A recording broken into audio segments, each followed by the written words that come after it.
చైతన్య రథం వీక్షకులకు అభిమానులకు స్వాగతం, నమస్కారం. చైతన్య రథం ఆ పేరు వింటేనే పరవశించిపోతారు టీడీపీ అభిమానులు, కార్యకర్తలు. చైతన్య రథం ఒక ఎమోషన్, ఒక సెంటిమెంట్. ఆ ఎమోషన్, సెంటిమెంట్ వెనుక నేపథ్యం గురించి నేటి తరం ప్రతినిధి, ప్రముఖ ఆర్టిస్ట్, ప్రముఖ యాంకర్ ప్రియాంకారావు గారు మన ముందు ఉన్నారు. వారికి 4 దశాబ్దాల తెలుగుదేశం చరిత్ర గురించి, చైతన్య రథం పట్ల అవగాహన ఎంతవరకు ఉందో తెలుసుకునే ప్రయత్నం చేద్దాం. నమస్తే ప్రియాంకారావు గారు. నమస్తే సార్, ఎలా ఉన్నారు? ఫైన్ అండి, బాగున్నాం. మీది చిన్న వయసు, అవును. నేటి తరానికి ప్రతినిధి మీరు. 4 దశాబ్దాల చరిత్ర తెలుగుదేశం గురించి కానీ, ఆ పార్టీ వినియోగించుకున్న చైతన్య రథం గురించి కానీ మీకు ఏమైనా అవగాహన ఉందా? అవగాహన ఉంటే మా ప్రేక్షకులు కొంచెం మీ ద్వారా తెలియజేద్దామని కోరిక.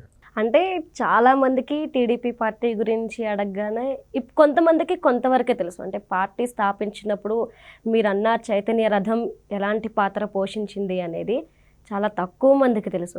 అంటే రీసెంట్గా వచ్చిన, అంటే నిన్న కాక మొన్న రిలీజ్ అయిన గేమ్ చేంజర్ మూవీని తీసుకొని మనం ఎగ్జాంపుల్గా చెప్తే, గేమ్ చేంజర్లో ఏముంటుంది, 1 మంత్లో ప్రజా అభ్యుదయం పార్టీ స్థాపించేసి గెలిచేసి రూలింగ్ పార్టీగా అయిపోతుంది. సో రియల్ లైఫ్లో అలా అయ్యింది ఏదైనా ఉంది అంటే అది టీడీపీ మాత్రమే. 1 మంత్ కాదు, అంటే ఒక పార్టీ స్థాపించిన 9 నెలల్లో అధికారం చేపట్టడం అనేది ఒక మిరాకిల్. ఇప్పటి వరకు ఈ చరిత్రని ఎవరూ తిరగరాయలేదు. కేవలం ఈ టీడీపీ పార్టీకి మాత్రమే అది దక్కింది అని చెప్పొచ్చు. నెక్స్ట్ ఏంటి అంటే, మీరు అన్నది చైతన్య రథం, ఈ యాత్ర కూడా చాలా మంచి ముఖ్యమైన భూమిక పోషించింది అని అయితే మనం చెప్పచ్చు. ఎందుకు అంటే అప్పట్లో ప్రజల్లోకి ఎన్టీఆర్ గారిని తీసుకెళ్ళింది ఈ చైతన్య రథం యాత్ర మాత్రమే. అంటే విడతల వారీగా జరిగినప్పటికీ కూడా వీళ్ళ ఆలోచనలు, వీళ్ళ నినాదాలు అన్నిటినీ కూడా ప్రజల్లోకి వెళ్ళగలిగేలా, అలానే పార్టీ అధికారంలోకి రావడానికి ముఖ్య పాత్ర అని చెప్పచ్చు. అండ్ ఇందులో ముఖ్యంగా చెప్పాల్సింది ఏంటంటే, తెలుగు వాళ్ళ ఆత్మగౌరవం అనే నినాదం ప్రజల్లోకి బలంగా వెళ్ళింది అంటే ఈ చైతన్య రథం యాత్ర వల్ల. ఈ యాత్రే లేకపోతే ఈరోజు టీడీపీ పార్టీ ఇన్ని సంవత్సరాలు ఉండేది కాదు.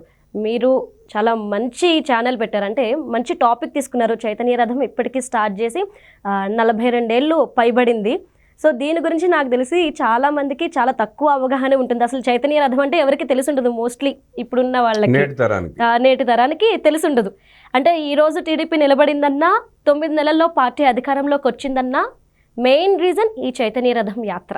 చైతన్య రథం వయసులో సగం వయసు ఉన్న ప్రియాంకారావు గారు చాలా అద్భుతంగా విశ్లేషించారు. వారికి మన ఛానల్ తరపున, మన ప్రేక్షకుల తరపున ధన్యవాదాలు. యా సార్, మీరు కూడా ఒక మంచి కార్యక్రమాన్ని చేపట్టారు.